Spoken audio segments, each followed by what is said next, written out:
Hello and welcome to my series of conversations with Stalwarts in Music.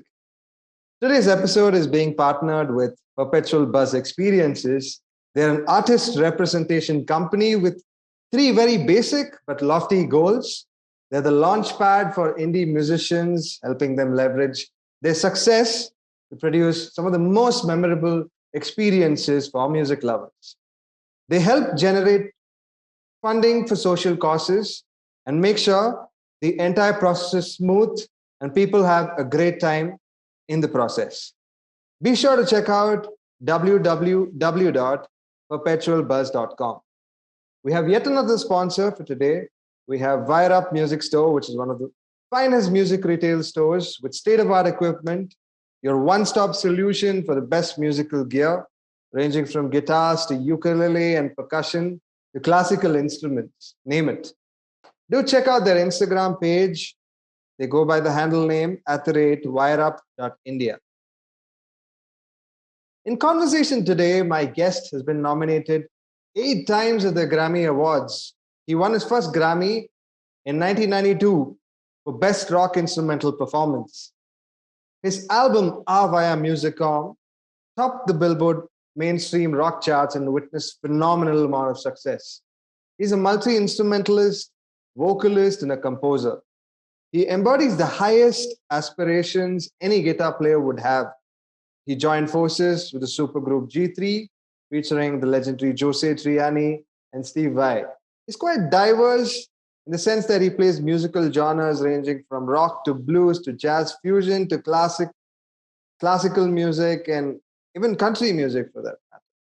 Without any further ado, I'm delighted to welcome one of my most profound and reputed guitar players on this planet, Mr. Eric Johnson.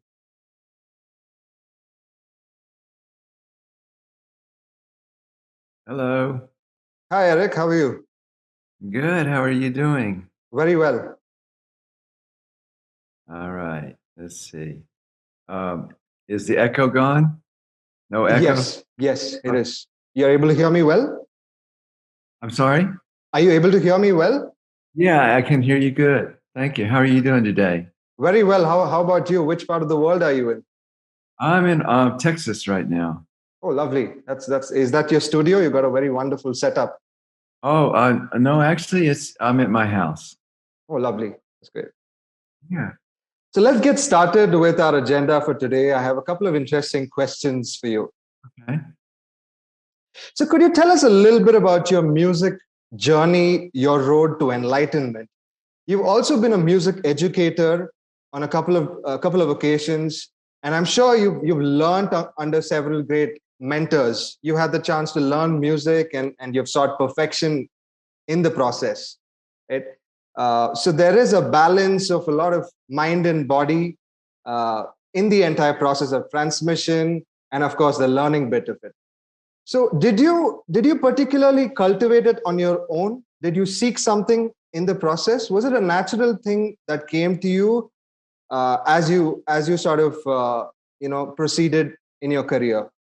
How did that happen for you? Well, I think when I was really young, I just was very enamored by music. Mhm. I just loved the sound of it. Even when I was a little, like 3 years old, my parents told me I just always wanted to hear music, music, music. And then when I was 5, I started taking piano lessons and just loved all styles and all types of music. So I think whatever, maybe I was just given the opportunity to really love the sound of music, and that's what kind of inspired me to practice and work hard at it because I liked it so much. And I just kind of would learn from anybody and everybody that I was playing with, and still trying to learn. There's so many great musicians. There's always something to learn if you just kind of keep the door open. Kind of. I've always thought it's important to just kind of remain a student. It's like you kind of remain a student of life, and you remain a student of music because it's just an endless journey of learning. Wonderful. Speaking of ups and downs in life, before we come to the downs, which in some ways for most people is quite tempting and Mm. easier to talk about, what are some of the most gratifying moments of your musical pursuit so far? Oh, that's an interesting question. And I have fond memories of when when I was a kid and we were traveling around all together in a van, all piling into one hotel room at night and having to wait till 8 o'clock in the morning to check into the hotel to save money. And uh, the really simple, joyous times of playing music, the whole time when you're at that place, you're kind of thinking, oh, if I can get more successful and we can get a record deal and I can get all this and that and that. And then when that all comes, you go, well, that's nice. But it was really the content of the journey and the joy of just playing with people, the simplicity of the love of it, so sometimes you're a little closer to that before you might have all those other accolades because you're just enjoying the simplicity of it, just traveling around in a truck playing anywhere and everywhere somebody will have you play, and life's very simple, and so I think it was very and then there were plenty of gratifying moments after that, but I just think it's interesting when I reflect on the simplicity of before things maybe took off, how joyous it is, just the simple beauty of that, too. Lovely. You've been playing music from the age of 11. You probably did your first professional music show back in the 70s. It's been a very long time indeed. Right? What are the sort of key satisfactions that music has given to you beyond the familiar sense of technical virtuosity, discipline? And what's really special for you in terms of music? This I'd say the most special thing is when you just make people feel good, or they enjoy it. There's no payment better than that. If you get a letter from somebody or an email that says, "Thank you so much, you made me feel better," or "I got through a tough time listening to some of your music," or whatever. It's really kind of a gift to know that maybe people can feel that sometimes, and that's uh, if you're able to share that joy with other people, that really can kind of keep you going. Many a times you've said that your playing reflects your personality in a couple of your interviews. I did a little bit of homework, and that's what you say to people, right? How much of this is retrospective analysis of the way that you have emerged, and in terms of like sharing your musical experiences, and how much of it is strategized consciously by you? Um, well, I think you have to strategize it consciously to learn technique. The best case, I think, is if once you learn that technique, you're able to kind of not think about it as much, and just let it flow. And for me, that's been an ongoing um, challenge to try to do that more and more and more. I think you start off doing that when you're really young and you're just kind of searching and trying to play, and you're not really thinking about all the logistics and all the schooling of it as much as just playing, and so there's an element of mystery to it, an innocent mystery, and there's a beauty in that. As you learn more about music, it's great because you have more library books to choose from, but you don't want to run the risk of just thinking about those books. It's like somebody comes up to give a speech in front of people. He doesn't want to think about the vowel sounds and the verbs and the pronouns, and he wants to just give the speech. So I think we go through different phases. I've gone through a phase where I've thought about it too much, and I I'd like to get back to. I think ultimately it'd be great to learn as much as you can, but then get back to the way you are when you're kind of an innocent mystery about music when you started. That would be the best of both worlds. So you embody very deep personal spirituality, like from what I can see or from what I can gauge. And it definitely does reflect in terms of your personality that you project. Uh, in terms of that, what is the dimension of spirituality for you? Well, I think it's a process of learning that you're not what you do. You are who you are, and you do what you do. And if you get lost in what you do, your identity is what is. My identity shouldn't be that I'm just only thinking of myself as Eric the musician. I mean, really, that's just something I do, and that's been a learning process for me. And so I have to kind of search within myself and go, who am I? And it's kind of going back to the hub of where all the spokes go from. And when you work on that, everything can be better, and you're really dealing with more of a true consciousness of who you are. So it's important to me to um to look at ways that I can improve myself as a person, spiritually. You did speak of improving yourself spiritually, and I'm sure you've done some amount of you've tried a couple of things in terms of techniques of spirituality. So could you elaborate as to what are some of the techniques of spirituality that you personally embody, and what has worked for you? Well, I don't ever I don't it's not my place to say how people should do or whatever. I know what works for me, and I know what's important to me.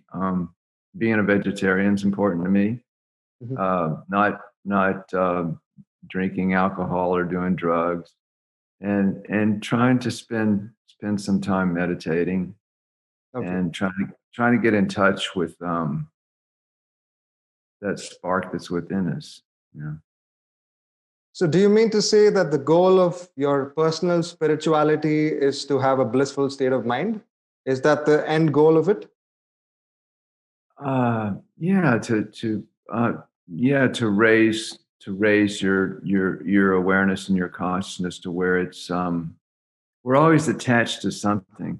And I think the only way to detach from certain things is to attach to something else. So my job is to try to attach to something a little more sublime and a little more connected to that higher frequency. High frequency. So do It's you not always easy either. It's a challenge. Kind of a but do you challenge to do you do. have a sense of God? If you do you feel that there's a form and structure to it? What do you sort of associate God to? Well, I personally don't think you can put God in a certain religion. I think religions are beautiful things that are expounded upon by man. But I've always been amazed that if you go back to the essence of every single religion, they're all teaching the exact same thing. There's no difference. And that if you go back to the very essence of every religion, that's where the true spirituality is, and it's all teaches the same thing. So really, if we look behind the curtain and we look at that basic teaching, there's no room or no reason to quarrel or differ, because we're all looking, searching, wanting the same thing. But it diffuses into all these different refracted um,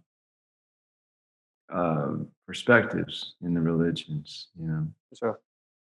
I totally agree with you because all of us are wired in a certain way. And of course, perspectives differ from person to person. And I think the beauty lies in finding common ground. Right? So Right. when that happens, it's totally magical. We can see a Yeah. lot of wonders happen in the world. Yeah. Absolutely. Yeah. I have an interesting question from your album. So this is from like some of the fans in India who love your music.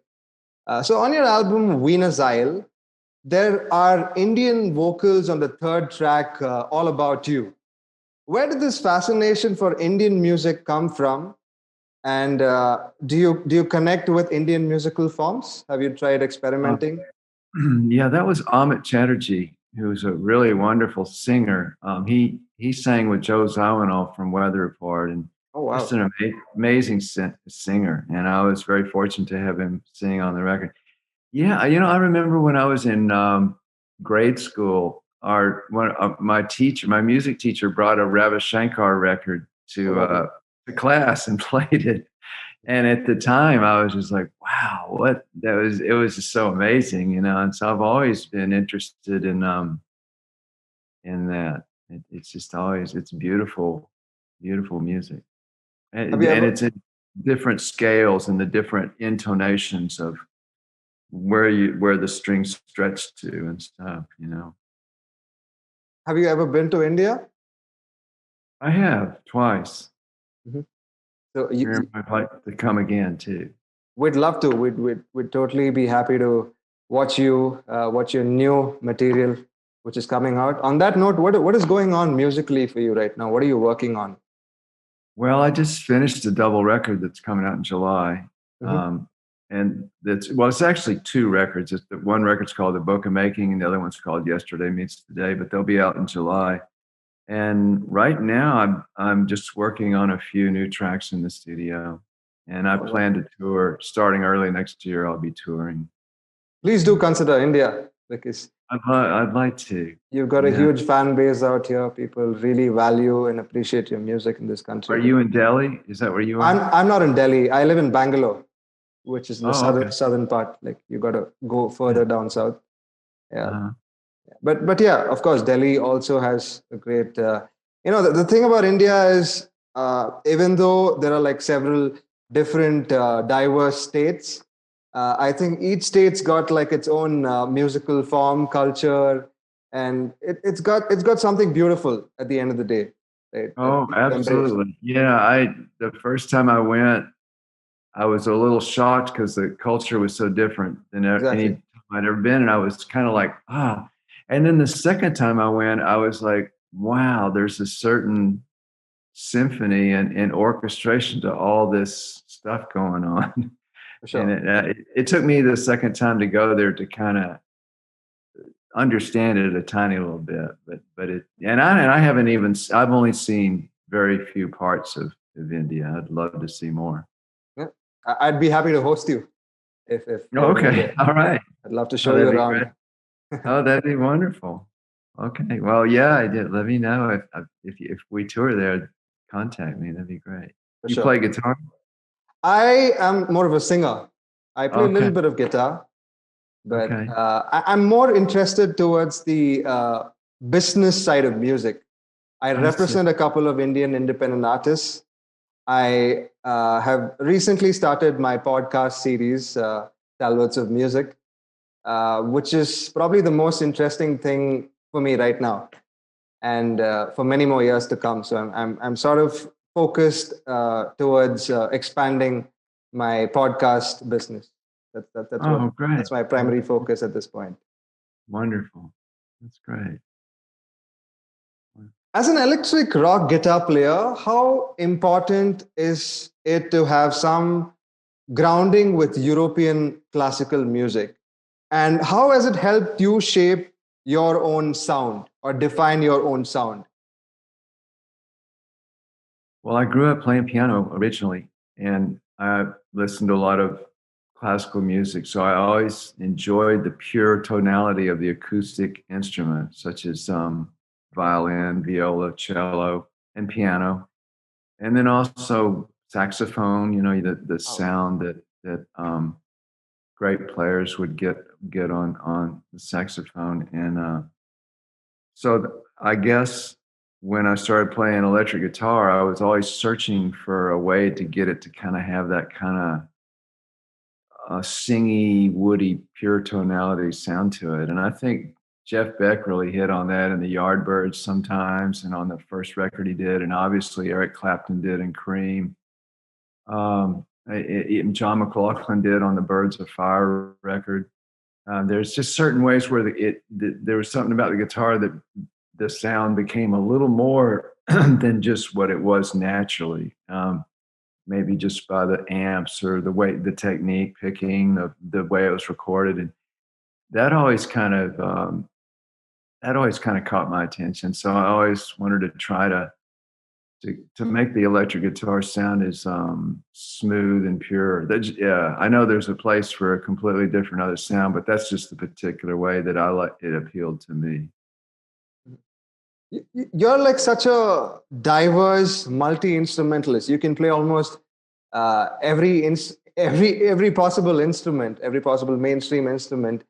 How do you sort of develop a sensibility towards approaching different instruments, because they're different in terms of dynamics, they're different in terms of understanding, right? In terms of technicalities or whatnot. How do you do this in one lifetime? Well, I mean, really, only I just play guitar and piano. Okay. When I do play acoustic guitar, I play bass guitar a little bit on my tracks, but when I do play acoustic guitar, I approach it different than I do electric, in so much as I like to finger pick.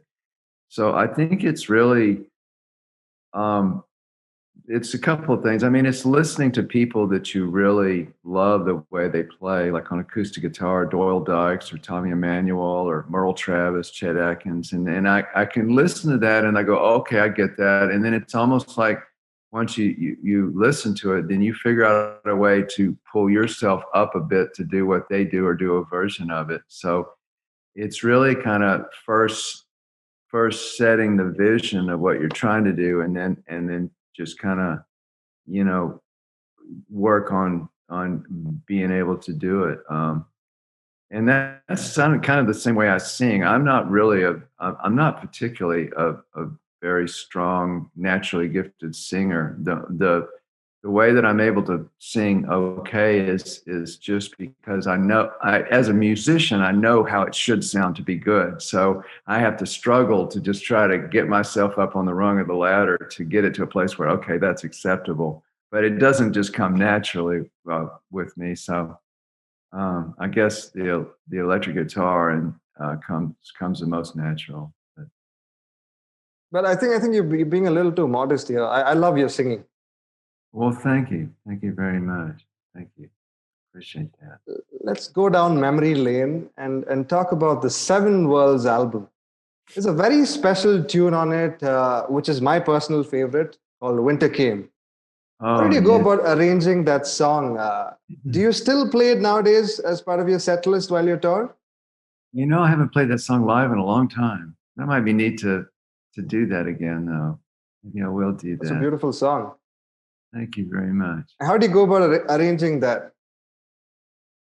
You know, that one. I remember when I wrote that song, I just sat down with a Mel Bay guitar chord book, and I started. And that was years ago, and I was trying to learn these different chords. And as I learned the different chords, I thought, oh, I'm going to put a tune together with these new chords I found. And as I did that, I just tried to think of a melody. Okay.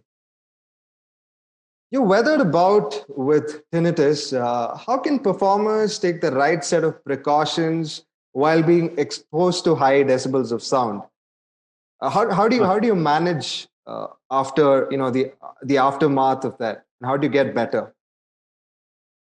Very good question. Sometimes you can get better. Sometimes it can go away. Sometimes it can get just a lot better. Well, first thing is you just don't want to play too loud. Without wearing earplugs. I've spent my whole life playing pretty loud out of Marshalls and stuff, and I'm learning now to really turn the volume down and try to not you don't have to play at screaming levels necessarily to get a good sound. And the other thing is when you're on stage, and this is something I think that gets overlooked, is sometimes people will use really small amps and they go, oh, I'm just using a small amp, but then they run it through the PA monitor. The monitors are just like crazy loud. So you might as well be using, huge amps. So when I play live, I try to have as little monitor as possible. And actually a lot of gigs, I'll just have vocals in the monitor and nothing else. And I don't need to amplify something that's already loud as it is.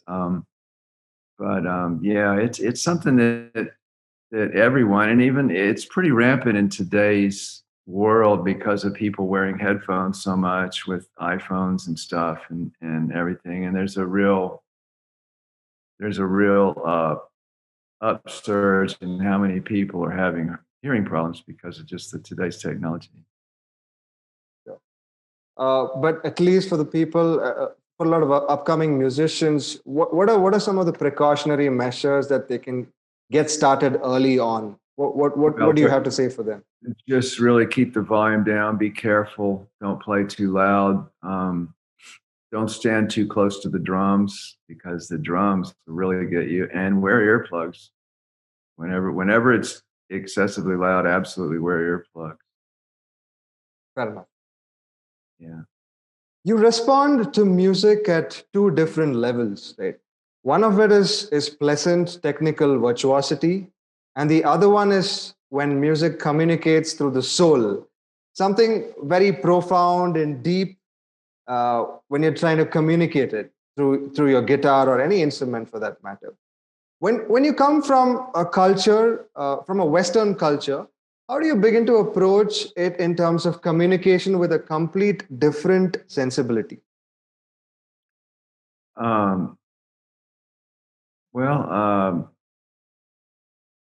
I think the communication and the emotion and making somebody experience something that's really impactful to them is the highest service and the highest reason to be playing in the first place. So whenever we get involved in any other reasons for playing, it's really it's a dimmer light. It's not going to be as it's just not going to be as magnificent. I mean, I think that we all can say we've heard incredibly great musicians that were just playing magnificently, but maybe something about the way they were playing because it was just showing off. We would, with our mind, go, God, this person is great. But then we might listen to someone else that barely knows two or three chords and singing, and our heart goes, God, this is really great, because we feel it. There's an impact, and it's kind of undeniable. And I think when you come from that resonation, it has a different impact on the person. That's why you'll always see music that might be plain and simple and no way of just alphabetically describing it as being magnificent. It's always going to be around. It's always going to touch people. People are always going to love it. That's never going to change. And if we try to reason that with our mind, we'll go, I don't understand why. I don't understand. Well, because it's coming from a different place that has to do with a different transfer, and that's really, I think, that's obviously the best use of music. People all across the world appreciate a genre like the blues. Right? Could you tell all our viewers a little bit about how you got into blues, what your journey has been like, and how did it become such an integral part of your artistry today? Well, I think if you're talking about guitar, there's a certain thing about the blues style that really shows how you get a certain understanding of intonation and inflection and vibrato, and how you maneuver the strings to have a bit of soul to your playing. And so whatever kind of music you play, having a little bit of that root in it, it just gives it gives it a little bit more emotion. And that was real apparent to me when I first heard Eric Clapton on the Blues Breakers, and then that turned me on to going back to listen to Albert King and B.B. King and Buddy Guy and Albert Collins and all these guys. But there's a certain just grounding in just the way you play, and if you use that style, no matter what you play, I mean, like somebody like George Benson, I mean, he's such a incredible jazz guitarist, but there's a certain blues playing underneath it all, or somebody like Bill Connors from the first Chick Corea Hymn of the Seventh Galaxy record. Bill Connors had this kind of bluesy root to his fusion playing, and I just think it makes it all that more interesting, you know. I'd like to know a little bit about your songwriting process. Do you have a specific state of mind you're in, and that's when you primarily write your music, or is it about, or you draw inspiration about life experiences or some topics? Is that your approach? What is your approach in terms of your songwriting? I think sometimes it's just kind of fooling around playing either the guitar or piano, and all of a sudden I'll hit something that I kind of like, and something starts happening. Mhm. But you know, I think ultimately all the music is just kind of out. It's just kind of out in the universe, and we might step into a ray that affects us, and then we take the ball and run with it. But I don't know if fundamentally if we create anything really. I think we might just be available at a certain moment and pick up on a certain chord or sound, and then it sparks something for us to kind of run with. But I don't I don't think we create it per se, you know. I mean, like the song like Cliffs of Dover, I always kind of laugh at the fact of that song because I remember I wrote that song in like 5 minutes, if I could even say I wrote it. You know, I don't even. I mean, it just came to me. It's like, oh, I know, okay. And I mean, I have other songs that I'd spend 2 or 3 months working on, or even years before they were finished. But that song just kind of fell out of the sky, and it's like, you know. So I don't know. I mean, I don't. It's all kind of a mystery as to where it begins. You know. But I believe in the fact that some things are really meant to be, and this was bound to happen. And you put out this Yeah. beautiful record. Well, it could be. Maybe it meant to be, and yeah, could be. How old were you when you discovered your artistic identity in terms of your sound, your voice, and everything, based on your musical pursuit? I think it was a process. When I was about 15, I used to just copy Eric Clapton note for note. But eventually, as I started getting interested in other guitar players, I started taking things from them too. So I would just add to that. So it's not so much that there's anything original about what I do. It's just it's an original recipe of a bunch of different players that I put together. So that is how you might define that I'm my originality. But in the true sense, it's just come from all these other players that I copied. And it is a process. It's just kind of evolved over the years. Are you listening to any modern day guitar players who you resonate to? Have you been listening to someone Oh, new? I think Julian Lange is a really cool player. Mhm. Yeah, I listen to different music than guitar sometimes, but um, yeah, Eric Gales is a great player. Yeah, I like Sonny Landreth. He's great. Mhm. Oz Noy is great. Um, yeah, there's a lot of really good. I like Doyle Dykes is a great player. Mhm. Yeah. Let's speak a little bit about music consumption these days. Typically, we have everything at our disposal, right? Everything's easily affordable. You have free streaming platforms like Spotify, Apple Music, whatnot. I might as well spend like $10 for a premium music subscription, and I have everything that's very ready-made, in terms of listening to something. While I was a little boy a couple of years back, I used to love going to a music store, picking up a new CD.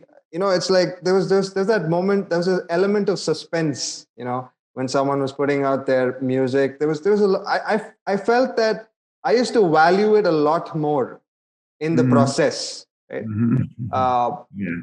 the CDs, the cassettes, the records, whatnot, right? Definitely, digital music has been a game changer in a lot of ways. How or in what way do you prefer consuming music at this point? Well, it's so tempting to just go online and stream something. It's so easy Mhm. that it's hard to not do that.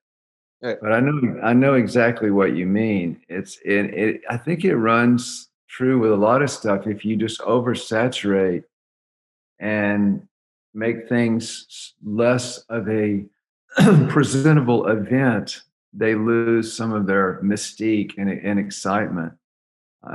For example, if I go into a music store now, when I was a kid, I'd go to a music store and there'd be a few guitars and there'd be, a few effect pedals and a few amps and it was like a big deal. It's like, well, look at that, listen to that. But now you go in and there's 1,000 guitars and there's 1,000 pedals and it's just oversaturated. And it's like you can't have the same um, it's just overwhelming, so that it dilutes the interest. And I think that's what you're saying. It's like when you used to go in and buy a CD or something to someone, it was like it was a little more of a specialized singular event, whereas now it's just like an ocean of just overwhelmed stuff. And it can take, and it also changes our attention span, I think, because we know there's I go to YouTube, I know there's going to be so many great musicians, so you're just kind of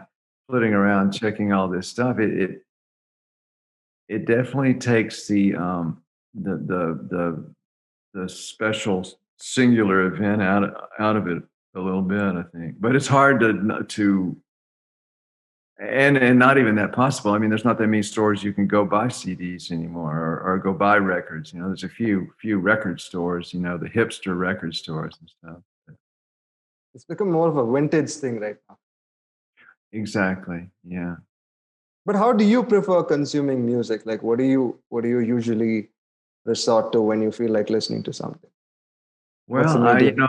I usually will hear it on YouTube or streaming, or I'll Right. listen to all my old records or CDs, which I have an old collection of stuff. Okay. We have a lot of viewers from India who've tuned in to the live stream. They are interested to know a couple of interesting anecdotes from your touring career. Do you have some stories for the people of India? Uh, probably something at the top of your head. The top two stories that really uh, is very close to your heart. Yeah, Oh, you mean about very special, wonderful moments for me? moments. That's right. I Yeah. think I think some of the greatest moments was when I toured with BB King, Mhm. because he was such a hero of mine, but he was such a beautiful gentleman too, and he was so nice to me and kind to me, and just treated me really nice on the tour, and all it would talk to me, and he'd have me out on stage to play with him, and it was just a really very, very special to me. And I think meeting Jeff Beck, I got to open a show for Jeff Beck once, and meeting him, that was just like huge to me. That's like meeting royalty. What was it like working with the G3 force? Oh, it's great. Those guys are just wonderful players. I'd always learn something every night listening to those guys play. Avi? I want to know a little bit about the difference between financial success in terms of music versus something like artistic fulfillment. Mm. Well, obviously the artistic fulfillment, I think, is the most important, but you have to figure out a way to live too. And I think, nowadays there's a lot of really great musicians that can't afford to support themselves musically because of kind of what you mentioned, with the streaming. I mean, that's the problem with it, is they've taken the point structure of payment and they put it out. They've fractionalized it out into millions and millions and millions of artists, to where the point structure you get doesn't really reflect the amount of records that are streamed or downloaded or bought. So it doesn't really support the musician like it used to. And consequently, you have a lot of great bands that can't afford to just play music. Ultimately, that can really be destructive, because it doesn't allow gifted musicians to spend the kind of time and effort to hone their craft. They have to divide their time between doing something else simply so they can do that. But having said that, I think that artistic fulfillment, that's what's going to make you feel the best. But what would be your advice to a lot of upcoming musicians? Like, what should their primary focus be when they're starting out? Well, I would say what BB King told me. I remember one day, just one particular day, I was at sound check on that tour, and I was playing this blues lick and this lick and that, and I was trying to copy some BB King stuff and do that. And he he asked me to come over to where he was and says, Eric, that's good that you can kind of do all these different things, but don't ever forget to try to find what you do that nobody else can do. You find your own unique pulse or spark or flavor or expertise. So if an artist, if a gifted artist really looks at their talent and finds what they do that nobody else does the same, their unique strong point, even if they garnish it with a lot of other stuff, but I think you want to really strengthen whatever your uniqueness, and that's what people will take notice of. Otherwise, if you just kind of are doing stuff that, just like rehashing or copying stuff that people, thousands of people, you just get kind of lost in the shuffle. So you finding your own unique light, your own thing that's different than everybody else, and making sure that's a big part of what you do. In terms of discovering your own sound, for some people it can be way easy, way too easy. For some people it takes a while, right? So for the set of people who still are trying to figure it out, what could be the ways in which they could probably reach that milestone or get to the place where they want to? Well, I think first you gotta create a vision of how you'd want to sound. You try to picture a sonic vision of how you want to sound. And for me, it was I loved the vibrato and smoothness of the early Eric Clapton. I liked the some of the scales and just adventurous some of John McLaughlin.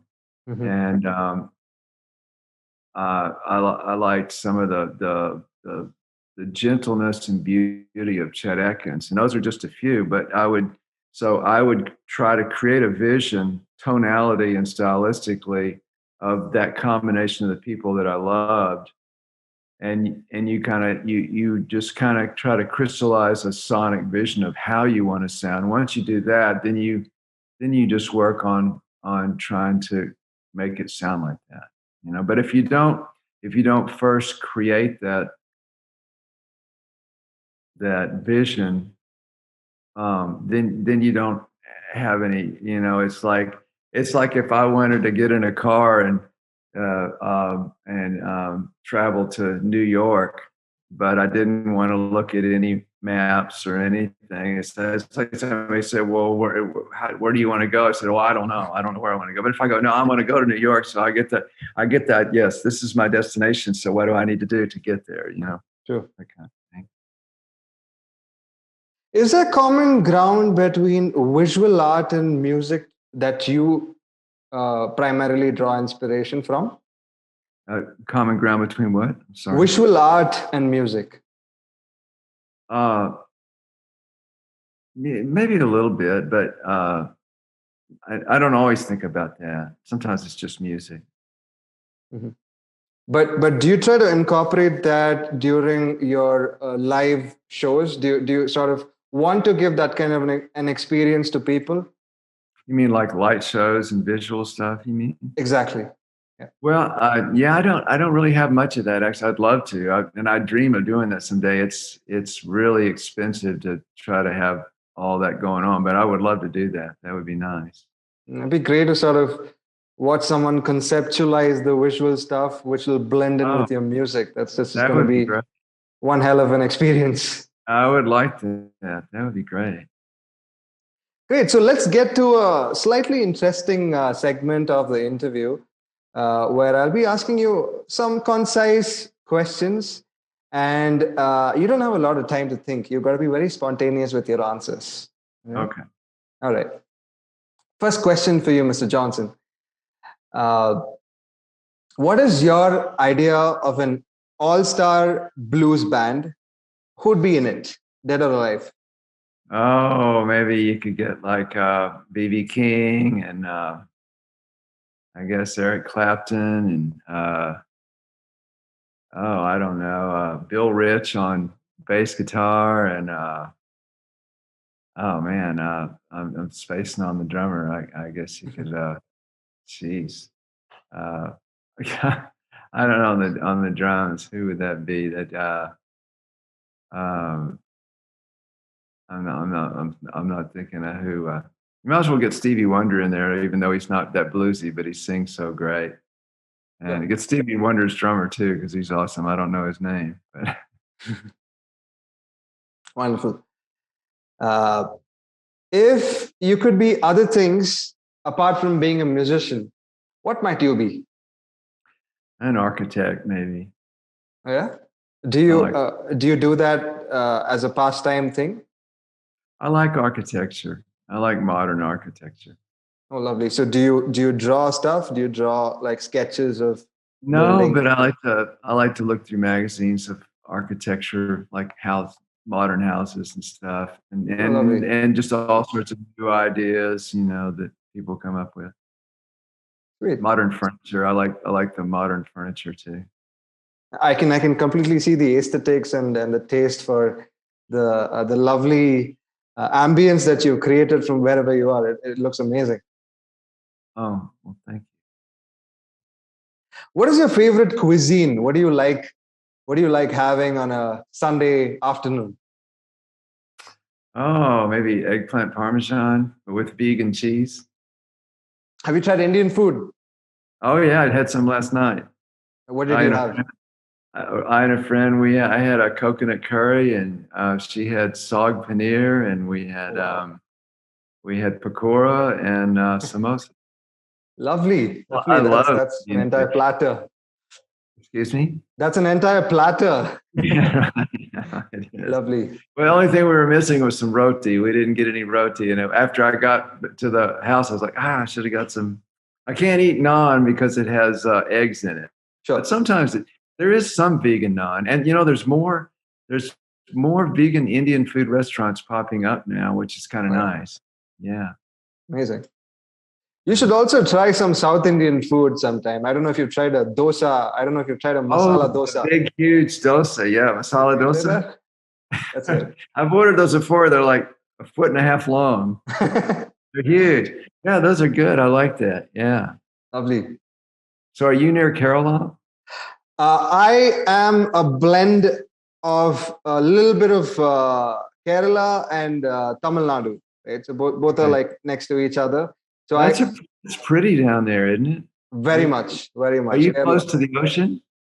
Not really. So I stay in Tamil Nadu. So I stay next to this beautiful place called Uti. Okay.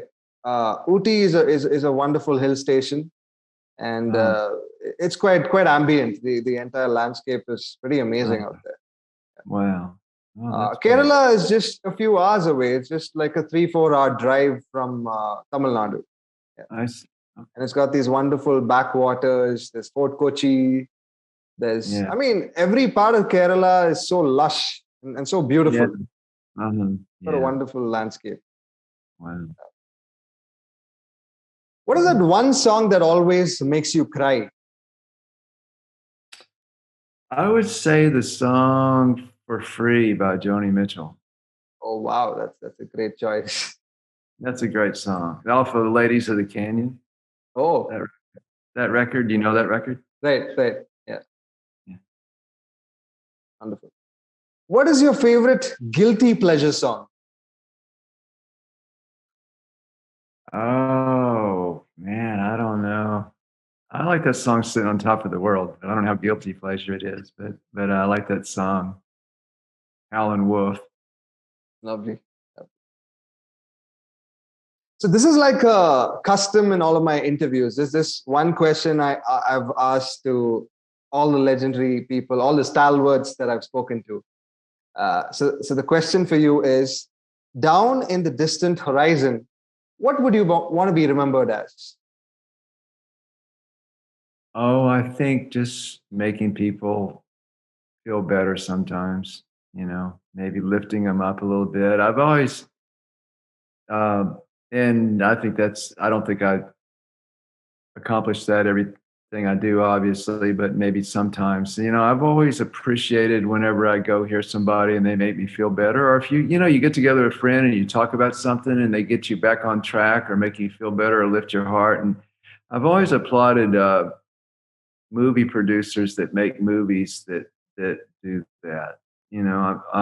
I figure if you're going to have millions and millions and millions of dollars and all these people get together and all this production and all this work, why not use it as an opportunity to lift life instead of make you more stressful, because I think life is stressful enough as it is. We have plenty of things 18 hours a day to drag us down or to complexity, of stuff. So why not use as an opportunity, For sure. As we continue to celebrate a dozen marvelous musical pieces, the showmanship that you've displayed in terms of your guitar abilities, your songwriting, your vocal abilities, plays a very rich and intense life that all of us sort of await. So thank you so much for tuning in. It's been a great blessing, honor, and a privilege. Before we conclude the session, this interview is also going to be part of my all-new audio podcast series, which is called Stalwarts of Music with Aditya Veera. And this interview is going to be additionally aired on Big FM Shillong and Aizawl, two incredible radio stations in India. So what would you like to give as a concluding note for the people of India? We would love it if it were to be a musical note. Oh, you mean for me to play? Yeah, we would love that. Yeah. If you can, that is.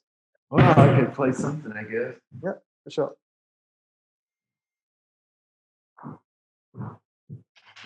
I don't know what it is I would play, but I mean, I guess I could play something.